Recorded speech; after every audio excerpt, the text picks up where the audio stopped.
असे म्हटलं तर चुकीचं ठरणार नाही.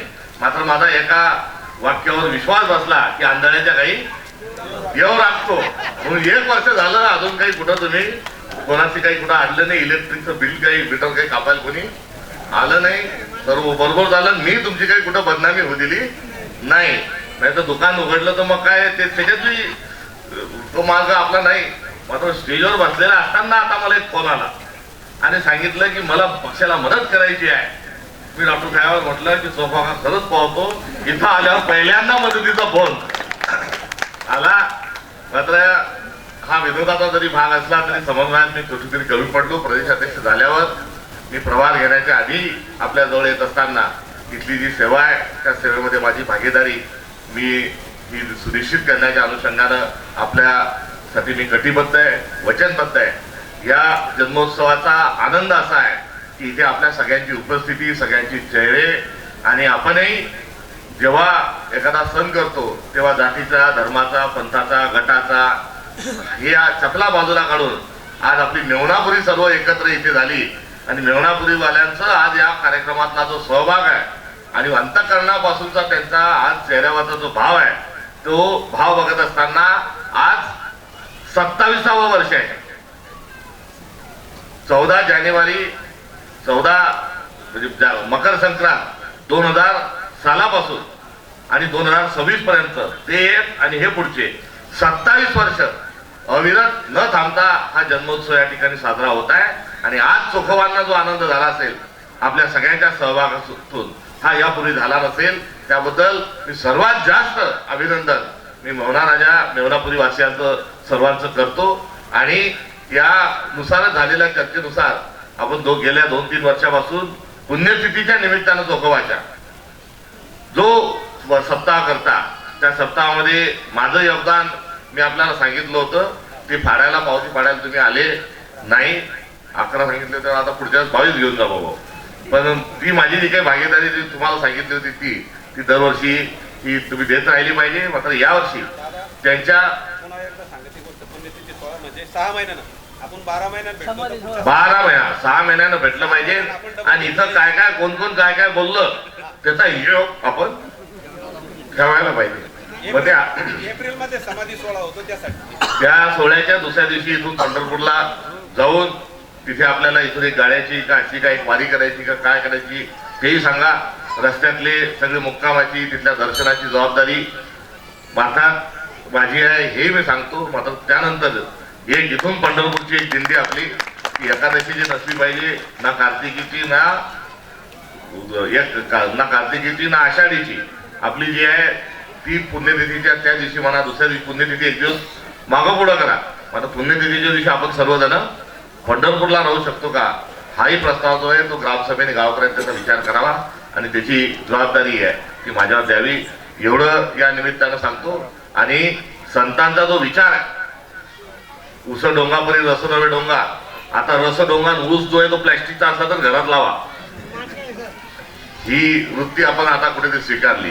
त्यामुळे चोखोबा म्हणाले की चोखा डोंगापरी भाव नवे डोंगा. आता आपण म्हणतो नाही चोखाच फोटो पाहिजे ना आम्हीच चोख्याचे. त्यामुळे जो उलटी गंगा वाहनं चालू झालंय याचा कुठेतरी आपण विचार केला पाहिजे. महिलांची उपस्थिती संक्रांतीच्या अनुषंगाने जास्त असते. मात्र सावित्रीबाई फुले यांनी जी क्रांती केली, जिजाऊंनी जी क्रांती केली त्यामुळे आज आपण इथे आहोत. हा विचार कोणाचा?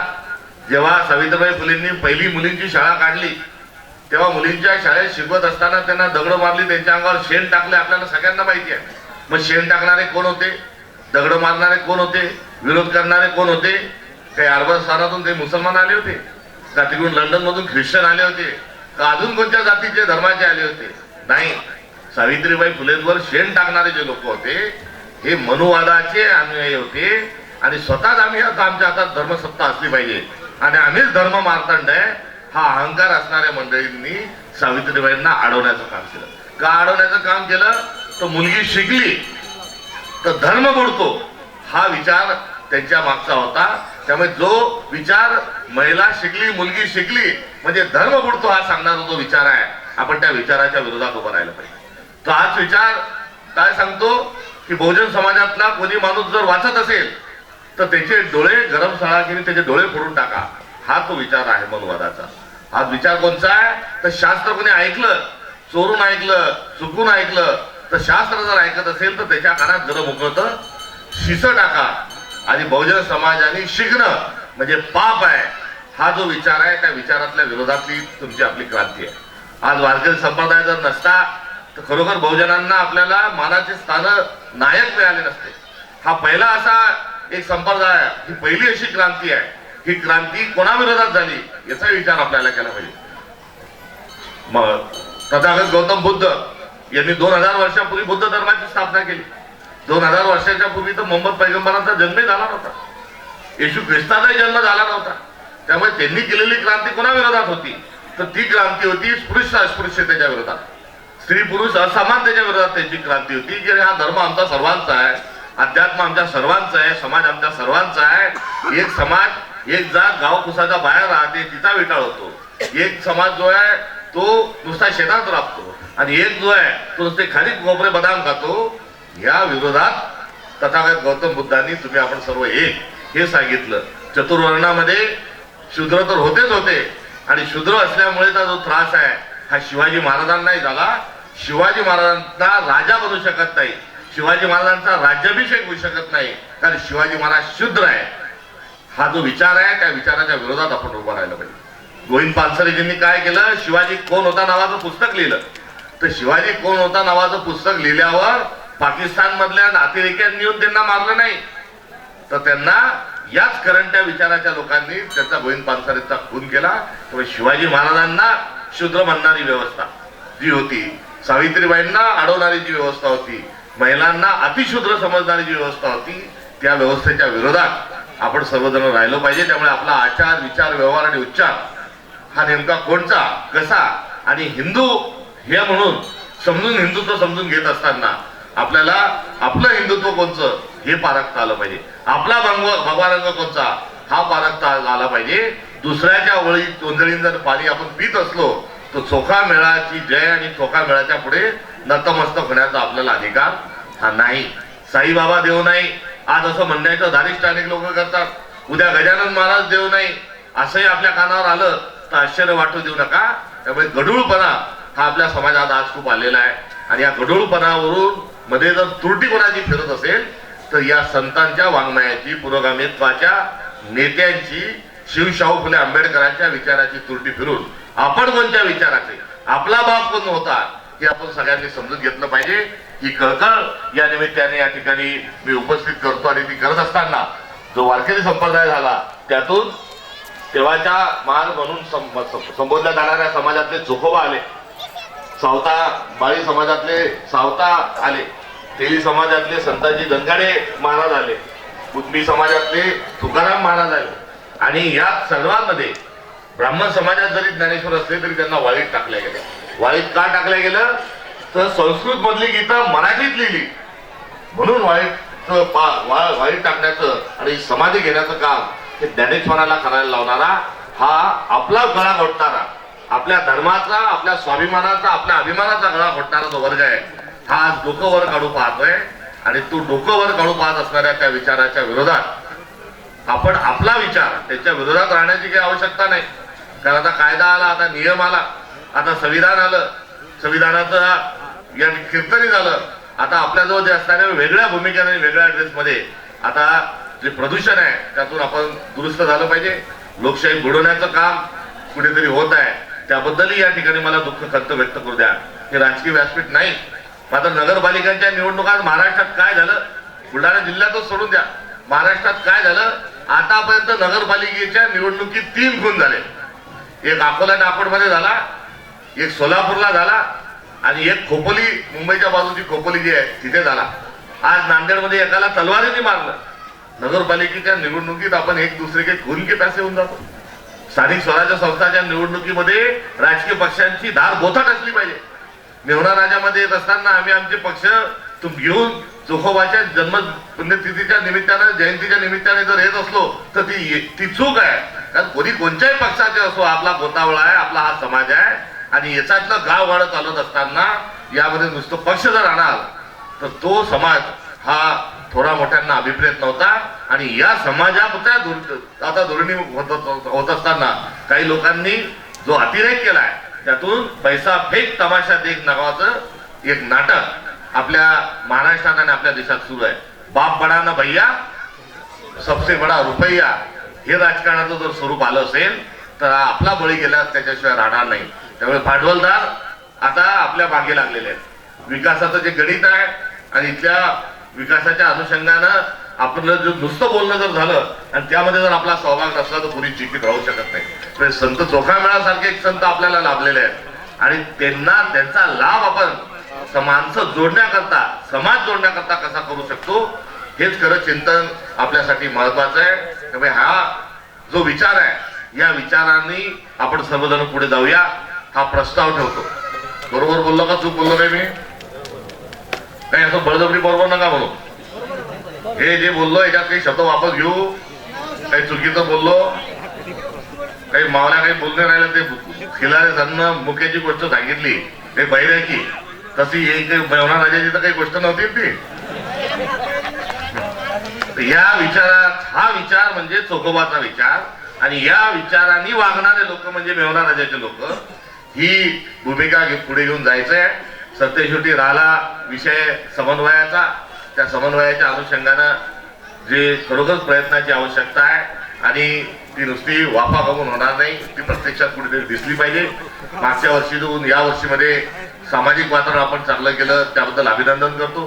विकासात्मक भूमिकेच्या अनुषंगानं ते पूर्ण होऊ शकलं नाही त्याबद्दल मी येत्या त्याच्या कोणाची उद्योजन न काढता ती जबाबदारी पुनश्च एकदा या ठिकाणी स्वीकारतो. आणि इथे जे मागच्या वेळेस आपल्या सगळ्यांच्या पुढे मी प्रस्ताव ठेवला होता तुम्ही तो सर्वांनी मंजूर केला होता आणि असंच झालं पाहिजे सांगितलं होतं की ते मंदिरं बिंदिरं देवळं बिवळं या सगळ्या गोष्टींच्या पलीकडे जाऊन इथे एक जे बार्डी जे नावाचं जे अभ्यास केंद्र आहे त्या बार्टीच्या अभ्यास केंद्राचं उपकेंद्र एक इथे उघडलं पाहिजे आणि त्यामध्ये सर्व समाजात सर्व जे आतापर्यंत आध्यात्मिक सर्व संत साहित्य जे आहे हे इथे उपलब्ध असलं पाहिजे.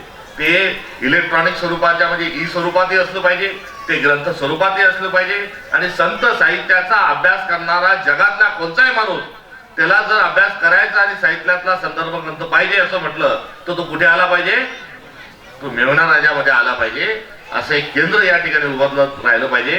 हा आपण घेतलेला जो संकल्प आहे ज्या मागच्या वर्षी त्याच्यात काही झालं नाही दुर्दैवाने, मात्र नाही तर दरवर्षी नवीन संकल्प घ्यायचा, मागचं विसरायचं पुढच्या वर्षी.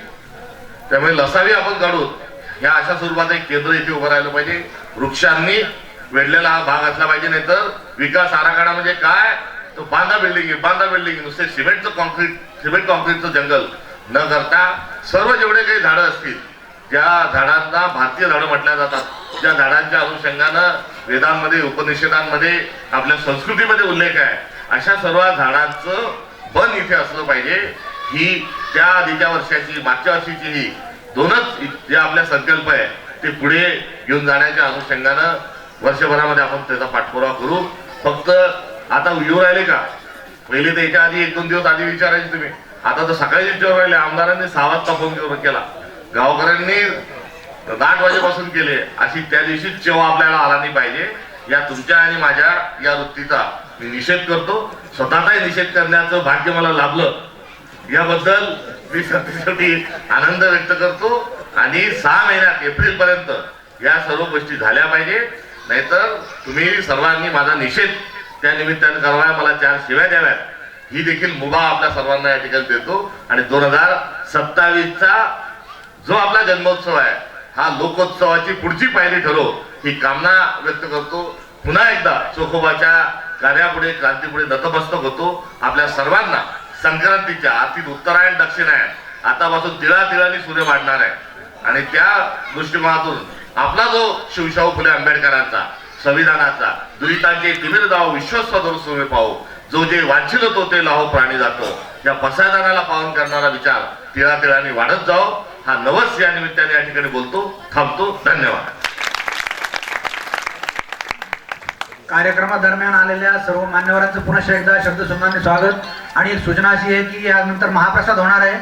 महाप्रसादात सर्व महिला आणि आलेल्या फक्त पाहुणे मंडळीने जेवायचं आहे. गावातला पुरुष कोणी बसणार नाही ही एक दक्षता घ्यायची आहे. यानंतर कार्यक्रमाचं पहिल्या पंक्तीत फक्त महिला आणि बाहेरची पाहुणे मंडळी आणि मान्यवर जेवतील.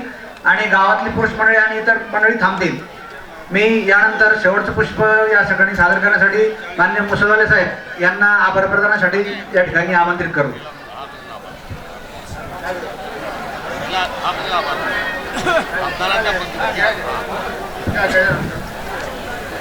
टाळी वाजवावी, गुढी उभारावी, वाजती चालावी पंढरीची.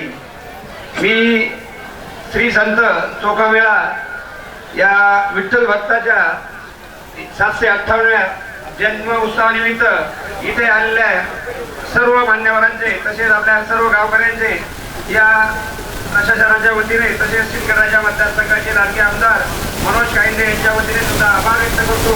वेळात वेळ काढून एवढी मोठी जबाबदारी असताना हर्षवर्धन दादा सपकाळ ही पूर्ण महाराष्ट्राची जबाबदारी असताना या आपल्या कार्यक्रमाला उपस्थित राहिले त्याबद्दल सुद्धा मी त्यांचे खूप खूप आभार व्यक्त करतो. त्याचप्रमाणे या राज्याचे माजी मंत्री डॉक्टर राजेंद्रजी शिंगणे साहेब हे सुद्धा वेळेत वेळ काढून इथे उपस्थित राहिले यांचे सुद्धा मी खूप खूप आभार व्यक्त करतो.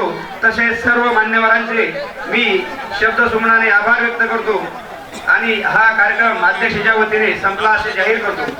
तसेच इथे मोठ्या संख्येने उपस्थित असलेले माझे पत्रकार बांधव यांचे सुद्धा मी विशेष करून आभार व्यक्त करतो.